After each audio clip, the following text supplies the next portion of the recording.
Hello everyone and welcome back to the channel. आज हम लोग करने वाले हैं cell cycle and cell division के प्रैक्टिस क्वेश्चन। जो आज मैंने क्वेश्चन पोस्ट किया है मॉर्निंग में, तो सेम क्वेश्चन है, क्वेश्चन नंबर 1। ठीक है, so let's read it out. In which phase of the cell cycle does the DNA replication occur? DNA replication कौन से फेज में होती है? तो डीएनए रेप्लिकेशन हमारी होती है एस फेज में। S phase is known as what? Synthesis phase.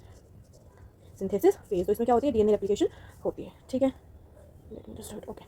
Now let us move on to the question number 2. Which of the following is not a part of mitosis? इनमें से कौन सा mitosis का part नहीं है? तो prophase तो है, मेटाफेज भी है, एनाफेज भी है, but cytokinesis is not a part of the mitosis. Cytokinesis होता क्या है? It is the division of cytoplasm and it is not a part of mitosis. Okay, so question number 3, the long phase of the mitosis is, longest phase कौन सा रहता है हमारे पास? Longest phase is the prophase, जिसके अंदर हमें क्या देखने को मिलता है? क्रोमोसोम की कंडेंसेशन देखने को मिल जाएगी, क्रोमोसोमल कंडेंसेशन, और क्या देखने को मिलेगा हमें? And spindle formation. Okay, this is the now question number 4, which event occurs during the metaphase? Metaphase जब होता है तो उस टाइम पे क्या होता है? मेटाफेज के टाइम पे जो क्रोमोसोम्स होते हैं वो अलाइन कर जाते हैं एक प्लेट की फॉर्म में इन द सेंटर। ठीक है, तो इस तरीके से जो है मेटाफेज जो है वो एक साथ इक्वेटर पे लाई कर जाते हैं, तो उस प्लेट को हम बोलते हैं मेटाफेजिक प्लेट। तो क्रोमोसोम कंडेंस करते हैं नहीं, न्यूक्लियर मेम्ब्रेन रीअपीयर करती है नहीं, chromosome align on the equator. तो आंसर नंबर 3। तो question number 5, during which stage of the mitosis do sister chromatid separate? कौन से स्टेज में सिस्टर क्रोमैटिड सेपरेट हो जाते हैं? जैसे ये हमारे पास है सेल, ठीक है, इसमें जब ये जो सिस्टर क्रोमैटिड्स हैं वो अलग अलग हो जाती है, सेपरेट हो जाती है, तो इस फेज को हम लोग क्या बोलते हैं? इस फेज को हम लोग बोलते हैं एनाफेज। तो the right option is option number C. चलो जी, क्वेश्चन नंबर 6 में आ जाते हैं। The reduction in the chromosome numbers occurs during, reduction किस टाइम पे होती है? माइटोसिस में होती है नहीं, mitosis the equational division. Meiosis 1 में होती है, मियोसिस 2 में होती है, साइटोकिनेसिस में होती है। तो मियोसिस 1 में जो है वो क्या होती है? रिडक्शनल डिवीजन होती है, और मियोसिस 2 क्या है हमारे पास? ये भी हमारा इक्वेशनल डिवीजन होता है। ठीक है, चलो जी, क्वेश्चन नंबर 7 पे आ जाते हैं। Synapsis and crossing over occurs in, synapsis और क्रॉसिंग ओवर कौन से फेज में होता है? तो वो हो जाता है हमारे पास prophase 1 of the meiosis, meiosis के प्रोफेज 1 में हो जाता है। क्वेश्चन नंबर 8 देखते हैं। Which structure holds the two sister chromatids together? दो सिस्टर क्रोमैटिड्स एक साथ जुड़े हुए हैं। ठीक है, ये है हमारे पास सिस्टर क्रोमैटिड्स। ठीक है, ये जुड़े हुए हैं, यहाँ पे सेंटर में एक स्ट्रक्चर है। ठीक है, उस स्ट्रक्चर को हम लोग क्या बोलते हैं? That structure is known as what? Centromere. ठीक है, so the right option is centromere, B option. चलो जी, क्वेश्चन नंबर 9 पे चले जाते हैं। The phase between two successive mitotic division, दो माइटोटिक डिवीजन के बीच में जो फेज आता है उस फेज को हम लोग क्या बोलते हैं? इंटरफेज। सिंपल क्वेश्चन है। Question number 10, during cell cycle control the G2 check point ensure, जो G2 चेक पॉइंट है वो क्या इंश्योर करता है? वो इंश्योर करता है कि जो डीएनए है वो पूरी तरह से रेप्लिकेट हुआ है या नहीं हुआ है, या फिर कोई भी डैमेज तो नहीं हुआ है, माइटोसिस से पहले जो भी डैमेज हुआ होता है उसको रिमूव कर देता है वो। ठीक है, तो G2 चेक पॉइंट क्या चेक करेगा? DNA replicated correctly, A option. ठीक है जी, चलो question number 11, chiasmata are observed in, chiasmata हमें कहाँ पे देखने को मिलते हैं? कियास्मेटा हमें देखने को मिलते हैं प्रोफेज 1 में। ठीक है, कियास्मेटा होता क्या है? ये साइट्स होती है जो क्रॉसिंग ओवर करती है, और that is observed in prophase 12 है। विच phase of the mitosis shows disappearance of nucleolus? Nucleolus की डिसअपीयरेंस कौन से टाइम पे हो जाती है? तो न्यूक्लियोलस डिसअपीयर कर जाता है प्रोफेज के अंदर। ठीक है, चलो जी, क्वेश्चन नंबर 13 देखते हैं। Which of the following is true for meiosis 2? Meiosis 2 के बारे में कौन सी स्टेटमेंट ट्रू है वो हमें बताना है। सो मियोसिस 2 के बारे में देखो, डीएनए रेप्लिकेशन हो जाती है, इट इज़ रिडक्शनल डिवीजन है, chromosome number remains the same, या फिर क्रॉसिंग ओवर अकर्स। तो मियोसिस 2 के अंदर क्या होता है हमारा?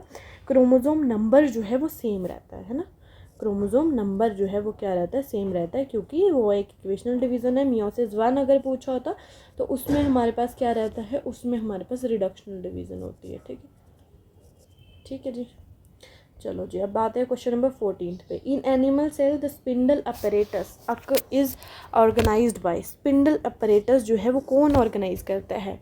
तो स्पिंडल अपरेटस जो है वो सेंट्रियोजोम, सेंट्रियोजोम जो है वो हमारा स्पिंडल अपरेटस ऑर्गेनाइज करता है।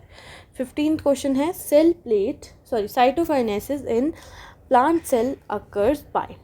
साइटोकाइनेसिस अगर हम प्लांट सेल की बात करें तो प्लांट सेल में साइटोकाइनेसिस कैसे होती है? वही वो होती है हमारे पास सेल प्लेट की फॉर्मेशन से। क्लीवेज फरो फॉर्मेशन किसके अंदर हमें देखने को मिलती है? एनिमल के अंदर, एनिमल सेल्स के अंदर देखने को मिलती है, और सेल प्लेट फॉर्मेशन हमें देखने को मिलेगी प्लांट सेल्स में। Now question number 16, the term synapsis refers to, synapsis का क्या मतलब होता है? साइनेप्सिस का मतलब होता है जब होमोलॉगस पेयर, जो होमोलॉगस क्रोमोसोम्स हैं उनकी पेयरिंग हो जाती है, उसको हम लोग बोलते हैं साइनेप्सिस।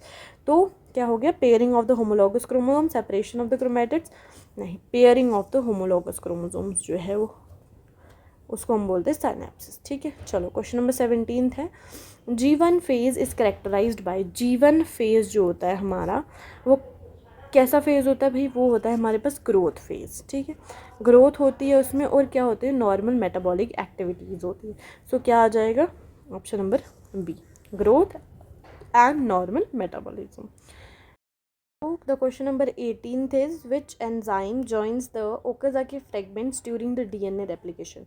So DNA replication तो आप मॉलिक्यूलर बायोलॉजी में पढ़ोगे, तो ये दोनों जगह पर क्वेश्चन बन सकता है, एक आपके इस चैप्टर में भी और आपके मॉलिक्यूलर बायोलॉजी जो आप 12th में पढ़ोगे उस चैप्टर में भी. सो बस आप इतना याद रखो कि जब आपको कहीं पे भी जॉइनिंग करनी होती है ना मॉलिक्यूल्स की, तो वहाँ पे हम यूज़ करते हैं डीएनए लाइगेज. तो डीएनए लाइगेज जो है वो हमारे पास ग्लू एंजाइम होता है जो कि चिपकाता है फ्रेगमेंट्स को. तो ओकाजाकी फ्रेगमेंट्स को कौन ज्वाइन करेगा? DNA ligase. ठीक है, चलो अब आते हैं क्वेश्चन नंबर 19 पे. Meiosis is important for, meiosis जो है वो हमारी किसके लिए इम्पॉर्टेंट है? ग्रोथ के लिए इम्पॉर्टेंट है? नहीं. स्टेबिलिटी के लिए इम्पॉर्टेंट है? नहीं. Formation of gametes, yes, gamete formation के लिए वो इम्पॉर्टेंट है, रिपेयर ऑफ टिश्यूज़ नहीं. ठीक है, सो ऑप्शन नंबर सी. अब आ जाते हैं question number 20. If a diploid cell has 20 chromosomes, how many will each gamete have after meiosis? अब meiosis हो रही है, तो meiosis is what? Reductional division है meiosis. तो जब meiosis कंप्लीट हो जाएगी तो कितने क्रोमोसोम्स लेफ्ट हो जाएंगे? 10 क्रोमोसोम्स बच जाएंगे, क्योंकि अगर 20 क्रोमोसोम से जब रिडक्शनल डिवीज़न हो गई तो कितने कितने बन जाएंगे? 10 एंड 10 क्रोमोसोम्स. तो option number A will be the right option.